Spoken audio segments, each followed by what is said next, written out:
All right, so what I wanted to talk about today was blogging and journalism.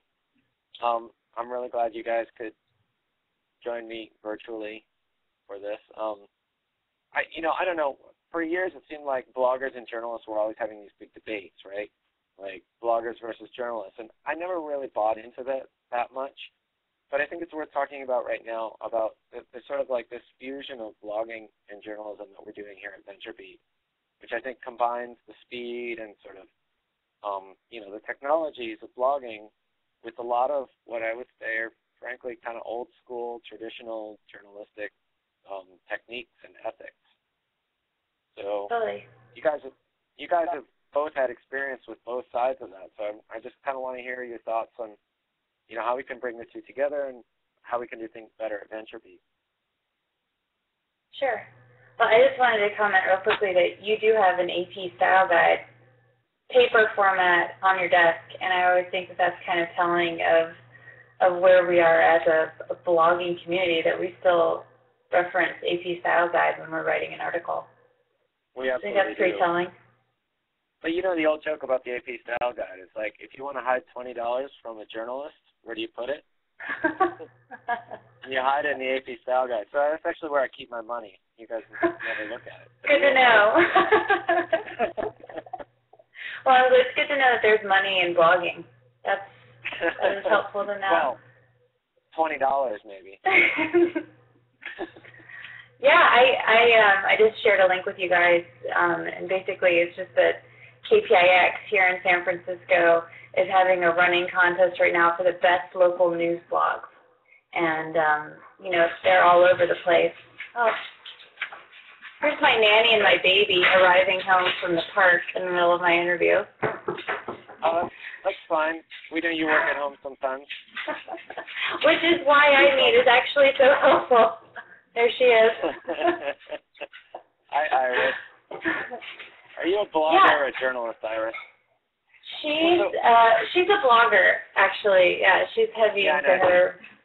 She's from the younger generation. I think this contest.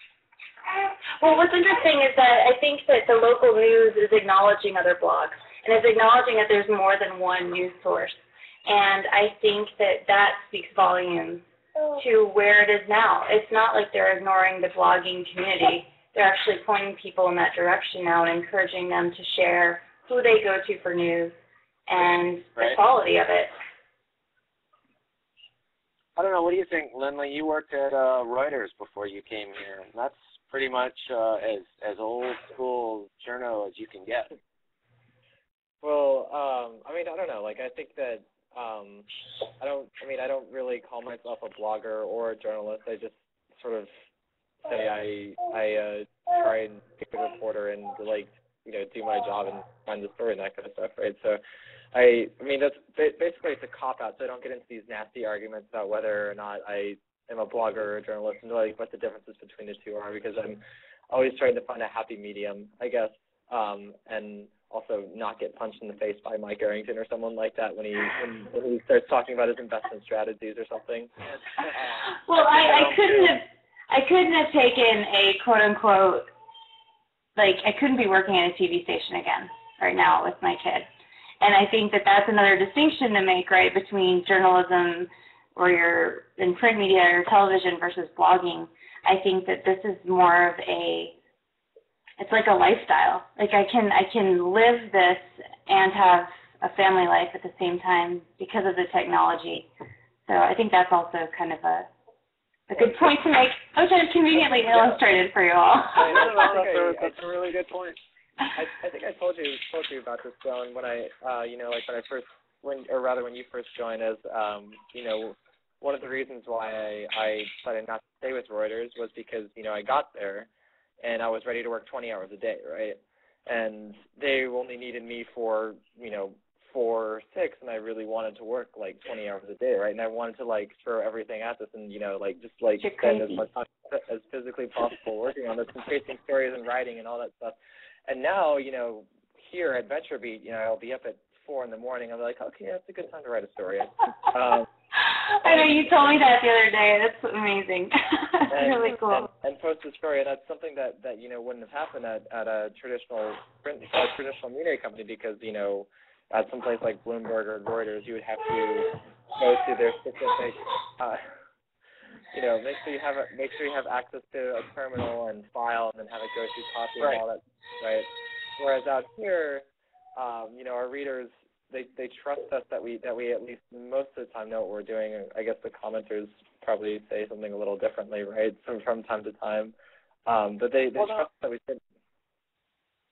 That's a really good point, because I mean, if you were at a newspaper and you got up at 4 a.m., like, what would you do? You could write a story, but you still have to wait for the next edition. You still have to go through multiple layers of editors. I mean, fortunately, we've set things up here at VentureBeat where we have talented writers like you who we can trust, but it's set up for speed. The idea, we do edit and we do check things, but the point is we want to get things up quickly, and we're working in a 24-hour news cycle. So if you want to get up at 4 a.m. and post a story, go for it, Matthew. I've done that more times than I'd like to admit, I think. You know what they say. You're a new 4 a.m. writer. Right drunk and educated. Yeah. It's good to note. All right. The other thing I wanted to add oh, okay. Go ahead. I was just going to say that with TV news, we had an 11 o'clock show, we had the noon show, we had the 5 o'clock show. We don't have to save up the best news of the day for later on when we need to tease an audience. We can just put it out there right away, which has been my favorite part. Right. Yeah, no, I like that. And with that said, stay tuned, because right after this, we're going to talk about the one component of your food that could kill you. Exactly, and your children. Right. Yeah. All right. Okay, well, back to blogging, guys. I'll talk to you later. Thanks. Bye, Ellen. All right. Bye.